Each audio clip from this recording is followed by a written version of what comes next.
The PlayStation Portal. Can we actually call this a PSP? It's such a confusing device, and there's quite a bit of confusing coverage out there. A lot of people loving it, a lot of people hating it, a lot of people coming back for a second take on it. Well, today, I want to give you that honest, raw user's experience on my PlayStation Portal. No, it's not a portable gaming device, it's a portable streaming device. In other words, your PlayStation 5 is like your own server. And I know I'm jumping ahead on my review here, but talking about the PlayStation Portal being $200, it's not really $200 because you need the $500 PlayStation as well, so it's really a $700 device. But we'll get back to the value and is the PlayStation Portal worth the money near the end of the video. As far as the PlayStation Portal in the hand, it is a very comfortable device. It feels just like a regular stock PlayStation 5 controller. Of course, you got the screen in the middle here, so yes, it is a little bit heavier, and you will feel it slightly sliding down a little bit, so you will have to adjust it. I kind of wish they flared out the side grips a little bit more, and then also your thumbsticks, they are significantly smaller. But you still have all the same features as far as the rumble in it. You got the same buttons, a microphone mute, your PlayStation button, your share button. Now you're not seeing a touchpad on it, you actually got to touch down onto the screen,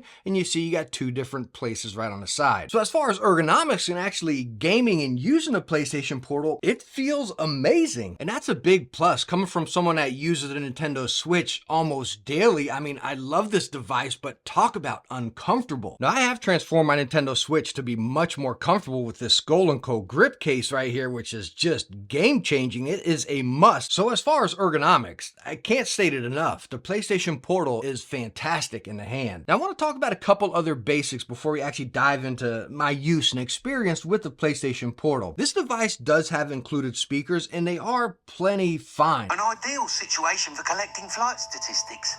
If you were to compete for the best time and succeed, then report back to me with how your broom behaved, I could complete work on my first upgrade. But I do wish they had some on the front that kind of face forwarded you, kind of surrounded you in that sound. That would have been a really nice touch. Now you do have that included microphone on the bottom, which coincides with that mute button we talked about there. And then on the bottom, you have a 3.5 port and a USB-C port. Now this is where the downfalls start coming into play with the PlayStation Portal. That USB-C port, you cannot pair up your favorite wireless gaming headset. You can plug in any 3.5 earbuds or headset, and that works. But again, as far as using a wireless headset with this, you have to actually plug it into your PlayStation 5 and then you use that audio that way. So that's only going to work in your house to a certain range because your wireless headsets are limited as far as range. It's not going to work outside of the house. It's almost like they're forcing you to buy their devices. And that brings me right back to the beginning of the video where I talked about this not being a handheld portable gaming device. It's really a handheld portable streaming device. And the one thing you probably read about online is you need good internet, which yes, you do, but more importantly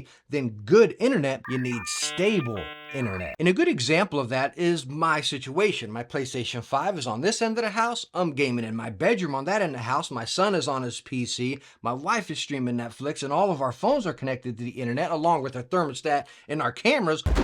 That is when the PlayStation Portal starts to jitter a bit, especially when other people are gaming and streaming at the same time. And it also went along if I tried to use it outside of the house on my Wi-Fi hotspot on my phone. It just was not top notch. It was not crystal clear. You had that slight delay, that slight hiccup, that slight jitter, and that kind of stuff drives me nuts. And a quick side note, talking about have to be in that prime location, another thing is the screen on a PlayStation Portal. If you're sitting on the couch and the window's facing you, you are going to get a wicked glare on this. Now I do have a screen protector on this device, which I recommend you do on any of your handheld devices, but even with the stock screen, there is always a crazy glare on it. So you gotta also make sure you're in the prime location as well to not get a glare. So to get the best experience with the PlayStation Portal, you need a combination of things. Yes, you need great internet. Yes, you need stable internet. And you also need to be in that prime location where all of them just mesh together. And when that happens, the device is fantastic. Now this next topic is not really a hate on the device here. It may only suit some of us, and that's talking about it being a completely digital device. No, you can't put discs or cartridges into it.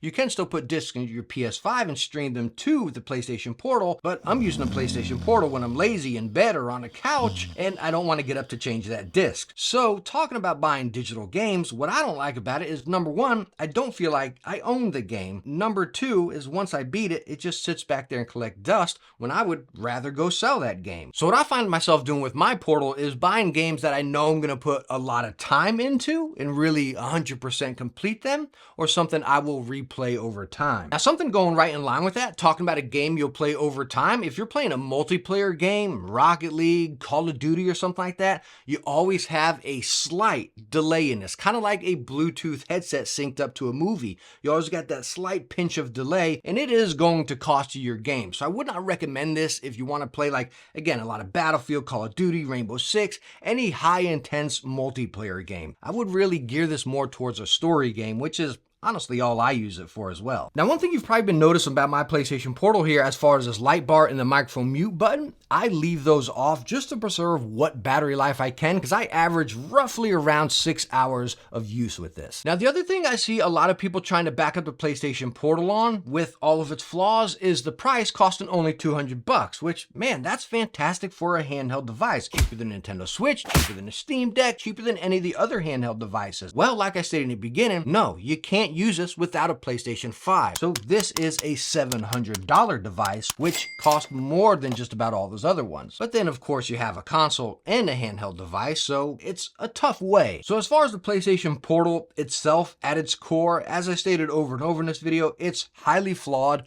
but very, very fun once you get it in those prime locations. What I think Sony's doing here is testing the waters of all digital handheld devices. You know, they had the PSPs before, but developers had to make games for those, and they just weren't producing the profits they needed. Now, with you being able to just use your basic games off your PS5 to this, they solve that. So I hope PlayStation releases a PS Portal Plus that has a higher resolution screen, some more speakers, you can use your wireless headset, and it has internet implemented into it, so you can use it just as that device and use your games from your library. Like, why not? But speaking for myself, I can tell you Sony's plan is working. I re-signed up for PlayStation Plus, and I'm buying digital games now. That's how much I enjoy the PlayStation Portal. I really hope this performs well, and Sony revamps it and comes out with a refreshed version in the future. So I hope this raw take on the PlayStation Portal was able to help you out. Again, I wasn't hating on this device. I absolutely love it, but I wanted to give you that honest consumer's take on this with no hype and no marketing behind it. It is a flawed device